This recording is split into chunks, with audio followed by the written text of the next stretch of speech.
শিৱৰাত্ৰিৰ মহা উপায় এপিসোড 4 আজি কথা পাতিম আমি হেলথৰ ওপৰত যিসকলে বিভিন্ন ধৰণৰ হেলথৰ প্ৰবলেম পাই আছে লগতে মানসিক ৰূপে পাই আছে বা ফিজিক্যালি মেন্টালি ইমোশনালি যিসকলে বহুত প্ৰবলেম পাই আছে আজিৰ উপায়টো হ'ল আপোনালোকক কি কৰিব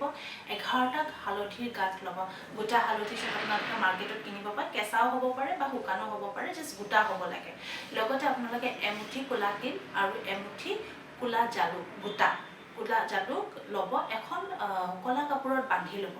আৰু আপোনালোকৰ নিজৰ মূৰৰ ওপৰতে এন্টি ক্লকৱাইজ 7 টাইমছ ঘূৰাই পেলাই আপোনালোকে শিৱ মন্দিৰত লৈ যাব ইভিনিং টাইমত লৈ যোৱাৰ পিছত তাত আপোনালোকে পাৰ্বতী মা বা শিৱ ভগৱানৰ ওচৰত আৰাধনা কৰিব যে আপোনালোকৰ হেলথত যি ইস্যুজ আহি আছে বা ডক্টৰে যদি আজিলৈকে গম পোৱা নাই কি মেডিকেল ট্ৰিটমেন্ট হৈ আছে বা ঔষধৰ ওপৰত ঔষধ মেডিচিনৰ ওপৰত মেডিচিনছ খাই আছে তেতিয়াহ'লে এই উপায়টো আপোনালোকে নিশ্চয় কৰিব বহুখিনি ভাল পাব তাত আপোনালোকে আৰাধনা কৰিব কি মোৰ যাতে হেলথ ইস্যুটো ভাল হৈ যায় বা মই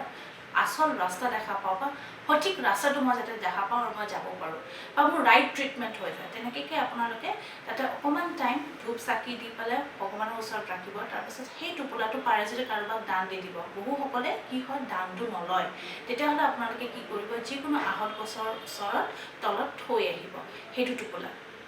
আৰু কামনা কৰিব যদি আপোনালোকৰ যি প্ৰবলেম হৈ আছিলে হেলথত সেইটো আপোনালোকৰ কিবা ডাঙৰ বেমাৰে হৈ যাওক বা আজিলৈকে বেমাৰটো ধৰাত পৰা নাই বা যি কোনো সৰু বেমাৰো হৈ যাওক বা বহুখিনি দেখা যায় বহুসকলৰ কাহৰ প্ৰবলেম বহুত ড্ৰাই কাহ হৈ থাকে তেনেকুৱা ধৰণৰ প্ৰবলেমছো দেখা যায় যদি তেনেকুৱা ধৰণৰো হৈ আছে আপোনালোকে জাষ্ট কামনা কৰিব যাতে সোনকালে ভাল হৈ যায় আৰু যদি ভাল হৈ যায় তেতিয়াহ'লে আপোনালোকে এটলিষ্ট দুজন মানুহক কিবা না কিবা এটা খুৱাব সেইটো চেৰিটি হিচাপে খুৱাব বা আপোনালোকৰ মনটো যে ভাল লাগিছে আপোনালোকৰ বেমাৰটো যে ধৰাত পৰিছে সেই হিচাপে খুৱাব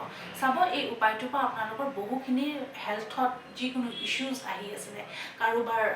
নি পেইন কাৰোবাৰ কঁকালৰ বিষ কাৰোবাৰ হাতৰ বিষ যিকোনো প্ৰবলেম ওচৰতে এই উপায়টো কৰিব পাৰে হেলথ ৱাইজ বহুখিনি ভাল পাব আশা কৰোঁ এই উপায়টো আপোনালোকে নিশ্চয় ভাল পাব আৰু কৰি চাব বহুখিনি আপোনালোকে সুবিধাও পাব ধন্যবাদ